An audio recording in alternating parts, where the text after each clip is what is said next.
Hi Vichawadi, welcome back to the channel Shipra Mishra. This is Shipra Mishra and आज अभी हम discuss करने वाले हैं रीडिंग कॉम्प्रहेंशन के कुछ टिप्स एंड ट्रिक्स एंड मैं आपको कैसे मदद कर सकती हूँ, प्रारंभ बैच आपको कैसे मदद कर सकता है। For those of you who think कि प्रारंभ बैच खत्म हो गया है, ऐसा कुछ नहीं है। ये सारे वीडियोस उसी के अंदर जाएंगे एंड आई थिंक आपको प्लेलिस्ट में दिख ही गए होंगे। सो यहाँ पे अगर हम बात करते हैं, आपको ये क्या दिख रहा है, आई एम नॉट श्योर दिख भी रहा है प्रॉपरली कि नहीं दिख रहा है, बट रीडिंग कॉम्प्रहेंशन जो है वो एक्चुअली बहुत ही ज्यादा इंपॉर्टेंट है। और इतना ज्यादा इंपॉर्टेंट है कि आपको एकदम डेडिकेटेड होकर उसको जब तक आपके एग्जाम नहीं आते हैं प्रैक्टिस करते रहना चाहिए। आप प्रैक्टिस करते रहोगे तो आपका एक मेंटालिटी जो है वो फिक्स हो जाएगा, एक आइडिया जो है आपके दिमाग को लग जाएगा कि मुझे कॉम्प्रहेंड करना है और कैसे करना है वो भी। तो रीडिंग कॉम्प्रहेंशन को थोड़ा बहुत हम अभी क्रैक करने की कोशिश करेंगे कि 12th तक का सब कुछ डिसाइड करें और कैसे करेंगे वो भी। तो सबसे पहली चीज तो है, आपको रीडिंग कॉम्प्रहेंशन की एक्चुअल आपको पहले देखना चाहिए कि मेरे को रीडिंग जो है वो इसके अंदर इम्प्रूव करनी है। बहुत बार ऐसा होता है कि हम बहुत सारी चीजें ट्राई करते हैं, हमको लगता है हम बहुत सारे टिप्स एंड ट्रिक्स ट्राई करते हैं, बट जो एक चीज जो बेसिक चीज है वो हम नहीं करते और वो है रीडिंग। एक्सटेंसिव रीडिंग जो है उसकी रिक्वायरमेंट होती है अगर आप किसी भी पीस को समझना चाहते हो। और हम लोगों के लिए रीडिंग एक्चुअली इतना ज्यादा कॉमन नहीं है and that is why reading comprehension में सब लोग इतने ज्यादा घबराते हैं। सो रीडिंग कॉम्प्रहेंशन के लिए आपको अच्छी रीडिंग जो है वो करनी है। आपको एग्जाम के अंदर इतना टाइम नहीं मिलेगा, नेचुरली आप इतना डेडिकेटेड होके और रीडिंग कॉम्प्रहेंशन नहीं कर पाओगे। आपके पास में रीडिंग कॉम्प्रहेंशन के लिए 14 क्वेश्चन आएंगे कुल एंड आपको 2 घंटे मिल रहे हैं सब कुछ भी करने के लिए। तो इसके लिए इतना टाइम नहीं मिलेगा, बट जब आप प्रैक्टिस कर रहे हो take your time, try to understand कि आपको प्रॉब्लम कहाँ आ रही है। आप पहले अच्छे से एकदम तबीयत से शिद्दत से रीडिंग करो, ट्राई टू अंडरस्टैंड कि वो क्या कहने की कोशिश कर रहा है, क्योंकि स्किल्स डेवलप करनी पड़ेंगी। अब क्योंकि हम लोग नहीं इसको शुरुआत से डेवलप करते हैं, right now is the best time, क्योंकि ना तो आपका ज्यादा टाइम वेस्ट होगा और इसके साथ साथ में जो भी आपने सीखा होगा ये 10 एक दिन में जो आपके पास में पड़े हुए हैं वो आपके काफी ज्यादा काम आएगा जब आप रीडिंग जो है वो करेंगे। अब जो है आपको क्या करना है, आपको अच्छे से रीडिंग करनी है। यू नीड टू अंडरस्टैंड के you need to understand the paragraph well because you won't get time exam के अंदर। तो अभी से वो चीज को डेवलप करना है ताकि धीरे स्लोली एंड ग्रेजुअली जब तक आप अपना 10th शीट जो है वो कर रहे होगे तब तक आप समझ जाओ, आपको आइडिया लग जाए कि अच्छा ऐसे ऐसे होता है और यहाँ से क्वेश्चंस बनते हैं और ऐसे इनको आंसर करते हैं। तो अच्छे से रीडिंग करना is the key to success. अच्छे से रीडिंग करने के लिए you need to give it time, some time, in case अगर आप अच्छे रीडर नहीं हो। तो रीडिंग जो है वो आपको इसको एकदम अच्छे से करना है, नो मैटर इसमें कितना टाइम लगे, दो जितना टाइम इसमें लग रहा है। इसके बाद में आपको यहाँ पे जो सेकंड चीज है वो करनी चाहिए, अंडरस्टैंड द पैटर्न। आपको जो बहुत ही इंपॉर्टेंट है और वो ये है कि you need to understand the pattern. आपको पैटर्न जो है क्वेश्चन का वो समझना चाहिए।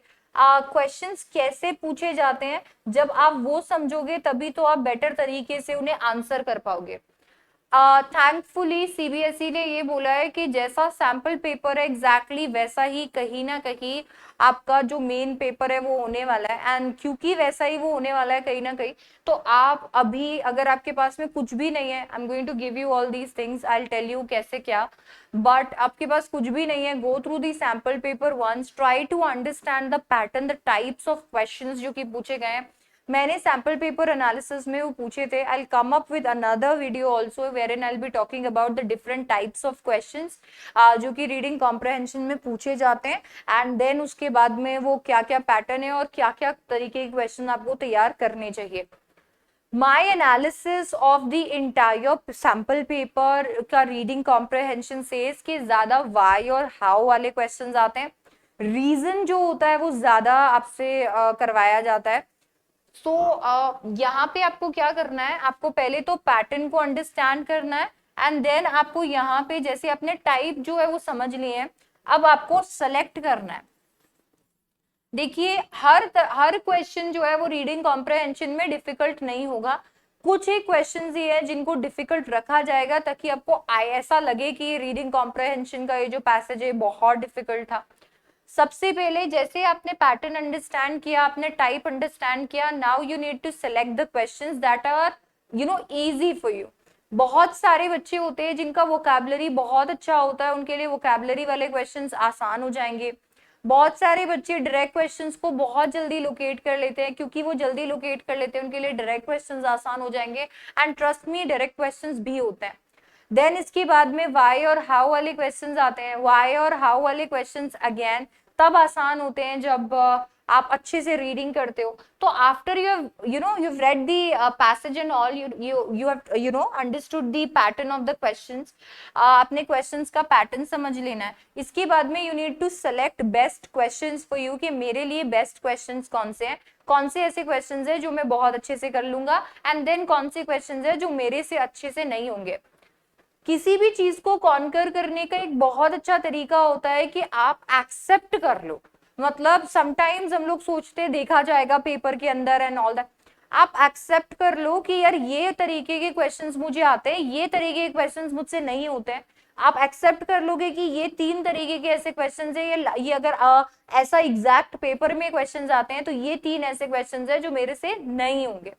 जब आप उस लेवल पे आ जाते हो, आपको ऐसा लगता है कि ये वाले क्वेश्चंस मुझसे नहीं होंगे, तब आपको क्या करना होता है, तब आपको ज्यादा फोकस उन क्वेश्चंस पे करना है जो आपके लिए इजी हैं, ताकि से उनमें कोई गड़बड़ नहीं हो। और वो 3 क्वेश्चन फॉर एग्जाम्पल जो आपसे नहीं हो रहे हैं, उनमें से आपको जो ऑप्शन वाले होते हैं उन्हें एलिमिनेट कर देना है। फॉर एग्जाम्पल वोकैबुलरी वाले क्वेश्चंस बहुत सारे बच्चों से नहीं होते हैं, और 9 क्वेश्चंस दिए जाते हैं जिनमें से 8 करने होते हैं, तो आप वोकैबुलरी वाला क्वेश्चन जो है वो स्किप कर सकते हो। सो ये आपको भी प्लान करके रखना है। क्यों मैं ये प्लान करने के लिए बोल रही हूँ, क्योंकि जस्ट इन केस हमें कुछ नहीं पता, हो सकता है बहुत चेंजेस आ जाए, एग्जाम एकदम ही डिफरेंट हो जाए। बट सीबीएसई का नोटिस अगर हम देखते हैं और उस पे जो उन्होंने एक्सप्रेस करके वहां पे लिखा हुआ है कि हम सैंपल पेपर के अकॉर्डिंग पेपर बनाने वाले हैं, अगर ऐसा ही पेपर आता है तो आप वो टाइम जो बच्चे वहां एग्जामिनेशन हॉल में जाके वेस्ट करेंगे जज करने के लिए कि अरे क्या होगा, या पहली बार उन्होंने वो पेपर पैटर्न देखा होगा, क्वेश्चन पैटर्न देखा होगा, आप पहले ही उसको समझ के उसमें से अपने जो आपकी मजबूती है, जो आपकी स्ट्रेंथ्स है, उनको आप ऑलरेडी अंडरस्टैंड करके गए हो, तो it will take less time for you to decide कि कौन से क्वेश्चंस इनमें से करने और कौन से नहीं। आपका सिलेक्शन बहुत ही इंपॉर्टेंट है, क्योंकि एक क्वेश्चन आपका 1 नंबर इधर उधर कर सकता है। मुझे पता है बहुत सारे लोगों के लिए 1 नंबर मैटर नहीं करता होगा, बट जो बच्चे 40 में से 40 लैंग्वेज में एम कर रहे हैं उनके लिए बहुत मैटर करता है। सो आपने यहाँ पे सेलेक्ट कर लेना है। ये सेलेक्ट कर लिया तो आपने थोड़ा सा अपना प्रेपरेशन यहाँ से रेडी रखना है, रीडिंग करना है, पैटर्न को अंडरस्टैंड करना है, क्वेश्चन को सेलेक्ट करना है कि मैं कौन से क्वेश्चन जो है करने वाली हूँ।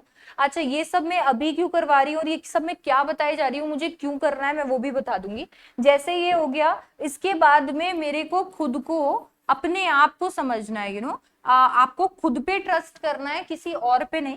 ना मेरी बात माननी है, ना किसी और यूट्यूबर की बात माननी है। ट्रस्ट योरसेल्फ, आपको खुद को ट्रस्ट करना है। किस चीज को लेकर ट्रस्ट करना है, I tell you. Reading comprehension को अप्रोच करने के डिफरेंट तरीके होते हैं। कुछ लोग पहले क्वेश्चंस पढ़ते हैं एंड देन पैसेज पढ़ते हैं, कुछ लोग पहले पैसेज पढ़ते हैं देन क्वेश्चंस पढ़ते हैं, कुछ लोग स्किम करते हैं, क्वेश्चंस पे जाते हैं फिर पैसेज पढ़ते हैं। ये तीनों तरीके ही अच्छे हैं। मैं स्किम वाला बोलती हूँ, उसमें टाइम कम लगता है, लोगों को लगता है ज्यादा लगता है, बट ऐसा कुछ नहीं है। बट यू नो व्हाट, ये डिपेंड करता है, ये डिपेंड करता है आप पे, ये डिपेंड करता है पर्सन टू पर्सन, क्योंकि सबका रीडिंग, अंडरस्टैंडिंग, राइटिंग स्पीड अलग होता है। बहुत सारे बच्चों के लिए कोई एक पैटर्न वर्क करेगा और दूसरा पैटर्न नहीं। तो ये समझने के लिए you need to trust yourself. I would suggest you have the sheets and everything with you. Why don't you try? Let's try. पहला वाला शीट को let's do पहले क्वेश्चंस पढ़ के देन पैसेज पढ़ के, दूसरे वाले शीट को कोशिश करते हैं पहले पैसेज एंड देन क्वेश्चंस, और तीसरे वाले में स्किम करके क्वेश्चंस करके एंड देन पैसेज। तीनों में अपने आप को टाइम करके देखो और अपने आप को जज करो, सिर्फ टाइम के बेसिस पे नहीं, time, understanding and quality of answers के बेसिस पे। ये देखो कि मुझे टाइम किस में ज्यादा लग रहा है, किस में कम लग रहा है, किस में बहुत ही कम लग रहा है। देन आप देखेंगे अंडरस्टैंडिंग, मेरे को कौन से पैटर्न से जो पैसेज है वो ज्यादा जल्दी या ज्यादा लेट समझ में आते हैं। And also quality of answers, क्योंकि आपका रीडिंग कॉम्प्रहेंशन का जो अप्रोच है वो आपके क्वालिटी ऑफ आंसर्स को डायरेक्टली अफेक्ट करता है। आपका अप्रोच आपके क्वालिटी को डिग्रेड भी कर सकता है और अपग्रेड भी। तो ये तीनों को टाइम, क्वालिटी और अंडरस्टैंडिंग के बेसिस पे जज करके कोई एक पैटर्न सेलेक्ट करो and then trust yourself. Don't listen to me, don't listen to anyone, क्योंकि सब अलग हैं। आई एम अ रीडर, मेरा स्पीड ज्यादा है। अगर मैं आपको ये भी कहूंगी कि जल्दी से स्किम करके क्वेश्चंस पे जाके पैसेज पे चले जाओ, तो मेरे लिए वो ज्यादा हो सकता है कि आसान हो, बट बहुत सारे लोग जो रीडर्स नहीं है, which is not a bad thing, okay, वो नहीं है, उनके लिए नहीं समझ में आएगा वो। So don't trust me, don't trust anyone, trust yourself, because that is important. And select your thing कि मैं इसे सॉल्व कैसे करने वाला हूँ। ये चीज आपको जो है, ये चीज एक्चुअली इन सब में चलती ही रहेगी, थ्रू आउट चलती रहेगी। इसके बाद में ट्राई फ्रेमिंग आंसर्स, ठीक है। आपके पास में अभी you not writing any exam, right, अभी आप सिर्फ और सिर्फ शीट कर रहे हो। सो लेट्स अंडरस्टैंड कि फैक्ट्स जो होते हैं वो चेंज नहीं होंगे। क्वेश्चन का जो आंसर ऑलरेडी पैसेज में है उसे आप चेंज नहीं कर सकते हो, सिर्फ उसकी फ्रेमिंग चेंज होती है। Try to do as many papers और sheets as you can and try to frame as many answers as you can.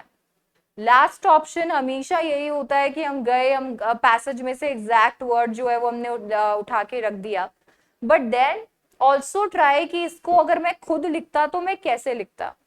हो सकता है ग्रामेटिकल मिस्टेक्स होंगी, हो सकता है टाइम कंज्यूमिंग होगा, but try all these things anyway. आप कौन सा रीडिंग कॉम्प्रहेंशन लाइफ में बार बार करते हो, ट्राई करो इनको, क्योंकि यू नेवर नो कि आपको पता भी नहीं हो पर आपको लिखना आता है। समटाइम्स हमें ऐसा लगता है कि अरे आंसर्स तो मैं खुद से फ्रेम नहीं कर पाऊंगा, मुझसे रीडिंग नहीं होगा, बट द रियलिटी इज कि आपसे सब होगा, आपने ट्राई नहीं किया। A lot of times learners come to me and tell me कि मैम मुझे आंसर राइटिंग में प्रॉब्लम होती है। आपने कितने आंसर्स ट्राई किए हैं, आपने कितने आंसर्स ट्राई किए हैं जो आपको प्रॉब्लम हो रही है, और क्या यू नो कि प्रॉब्लम क्या है। द मेन थिंग इज कि बहुत सारे लोगों ने उतने ट्रायल्स ही नहीं किए हैं कि वो ये समझ पाए कि प्रॉब्लम क्या है, एंड जब तक आप वो नहीं समझोगे आप सोल्यूशन कैसे लेकर आओगे। तो इसके लिए आप यहाँ पे अपना पैटर्न सेलेक्ट करके ट्राई टू राइट, आपके जितने भी आप ये सब लिख रहे हो कोशिश करो कि आप खुद से लिखो। सो कोशिश कीजिए कि आप खुद से लिखें, क्योंकि जब आप खुद से लिखेंगे तो कहीं ना कहीं आपको पता चलेगा कि आप कितना केपेबल है लिखने के, और क्या क्या जो है आप लिख सकते हैं।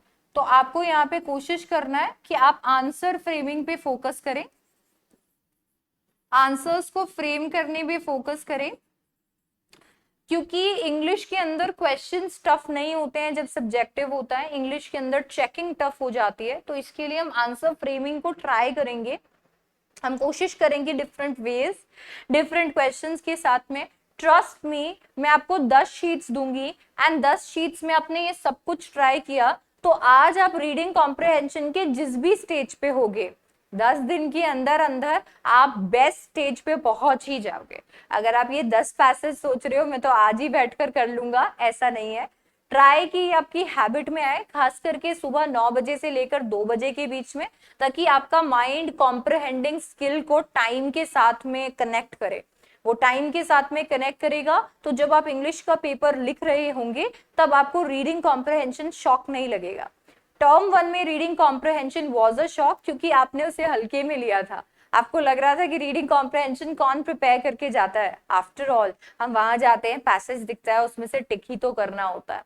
द रियलिटी इज कि रीडिंग कॉम्प्रहेंशन ना तो सिर्फ सीबीएसई में बट बाकी कंपेटिटिव और एंट्रेंस टेस्ट के लिए भी बहुत इंपॉर्टेंट है, and that is why answer framing आपको करनी चाहिए। फाइनली जब आपने ये सब कर लिया होता है, ट्राई टू रिवाइज, आप कोशिश कीजिए एक बार रिवाइज करने की कि मैं आपको मैंने जो आंसर्स लिखे हैं ये मैंने कैसे लिखे हैं, खुद को जज करने की कोशिश करो। Trust me, you don't need any teacher, आपको किसी की जरूरत नहीं है, आपको खुद को पता है क्या सही है और क्या गलत।